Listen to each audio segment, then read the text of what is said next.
dalam ibadah malam bersama dengan Jemaat Karambe Sabtu 27 Juni 2020. Mari kita melakukan pujian Lingkupiku.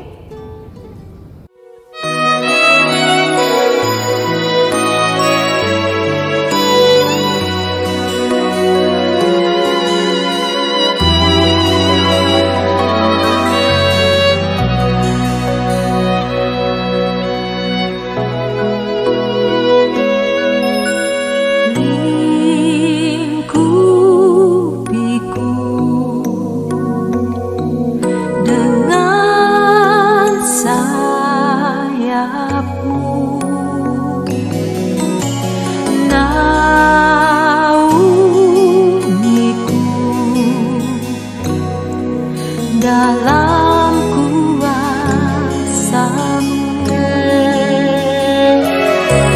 jiwaku tenang dalam Kristus. Lihat kuasa-Nya dalam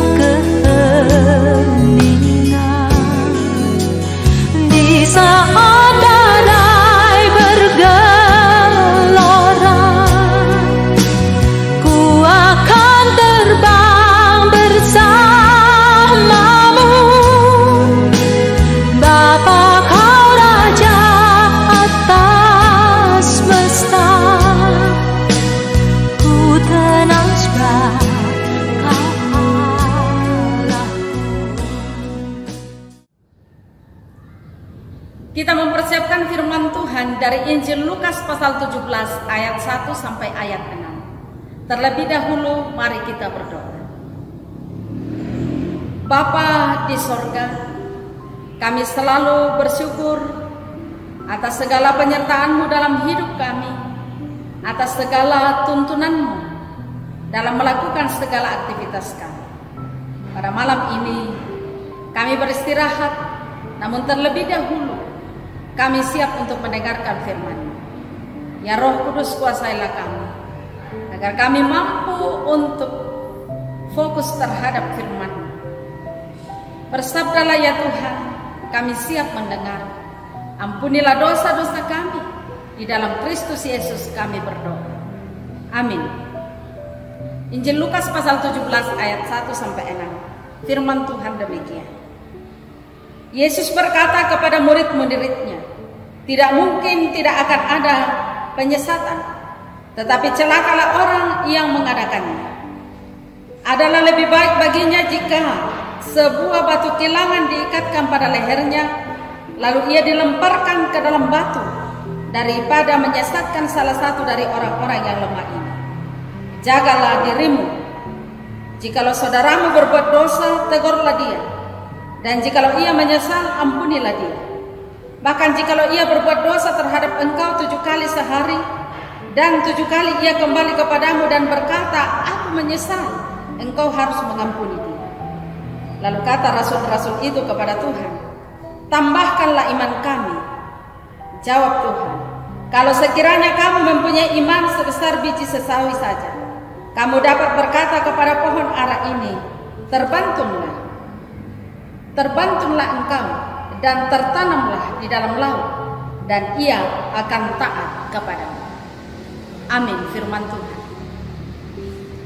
Iman harus bertumbuh. Benih adalah sebuah benda yang tampak kecil dan lemah, bahkan terlihat seperti benda mati, namun di dalamnya ada kehidupan. Jika ia dirawat dan diolah dengan benar, maka benih ini tumbuh dan menghasilkan buah yang lebih banyak lagi dari yang sebelumnya, hanya 1 biji benih saja. Iman sebesar biji sesawi diajarkan Tuhan Yesus. Iman sangat dibutuhkan dalam menghadapi penyesatan dan dalam menyatakan pengampunan bagi sesama. Seseorang yang berbuat dosa karena sikap dan kelalaiannya akan mengakibatkan hukuman yang berat sehingga kematian sebelum melakukan dosa itu dianggap lebih baik.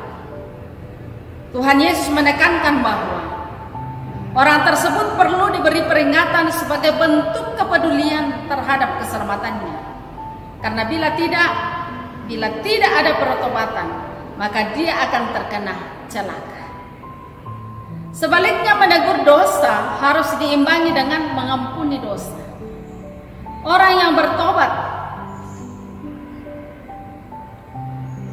atas kesalahannya haruslah diberi kesempatan untuk memperbaharui kesalahannya.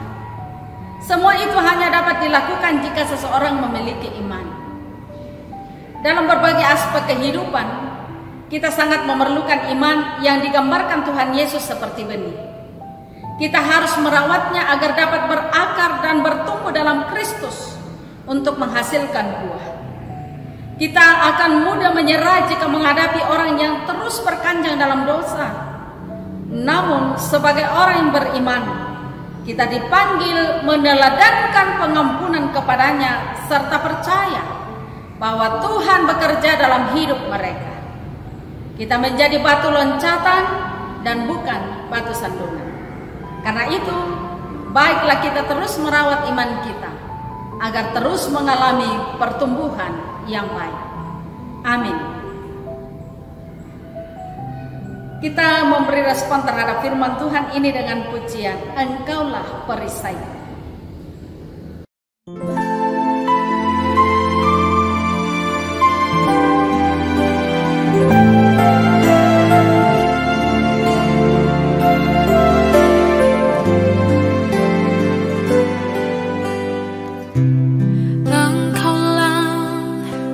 Perisaiku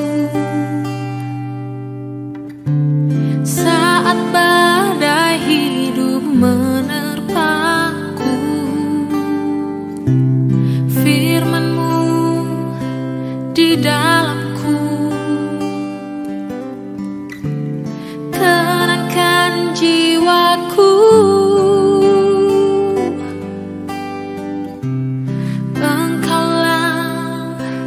Perisaiku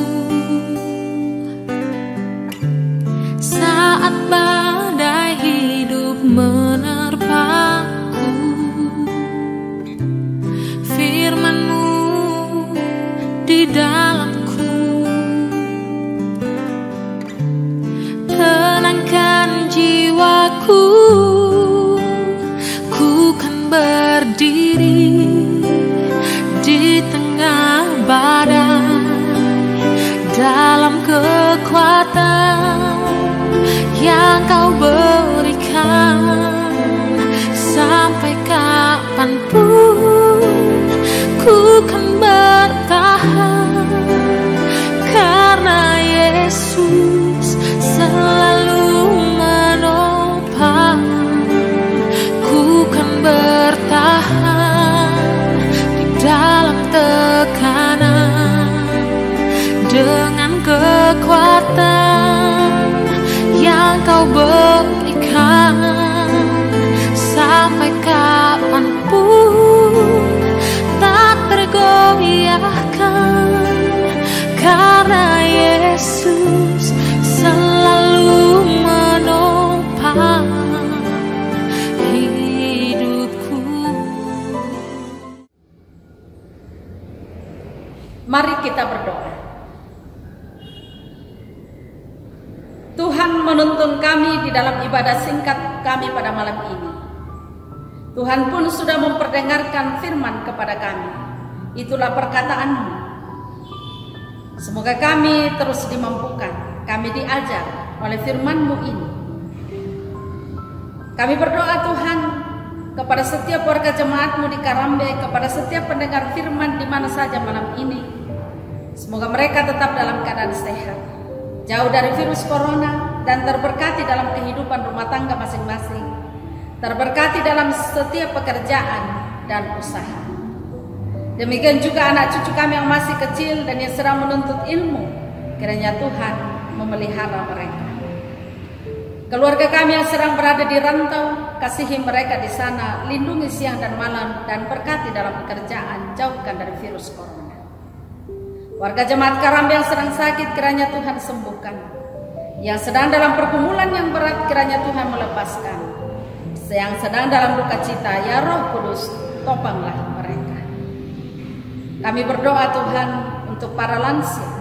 Semoga mereka tetap berpengharapan dan kuat iman dan tubuh mereka. Kami doakan yang bersyukur oleh karena pertambahan usia, oleh karena banyak hal yang patut disyukuri, kiranya semuanya berbau harum di hadapan-Mu. Pada malam ini secara khusus kami doakan keluarga Bapak Cornelius sampai Sempong, keluarga Bapak Stefanus Tabarunduk Padang, keluarga Bapak Ketut Urip Widiasa, keluarga Bapak Sesarompo. Berkatilah setiap keluarga yang telah kami sebut namanya dalam kehidupan rumah tangga masing-masing, dalam keluarga bersama dengan anak cucu, dalam pekerjaan, di dalam usaha, di dalam pelayanan. Kiranya Tuhan memberkati.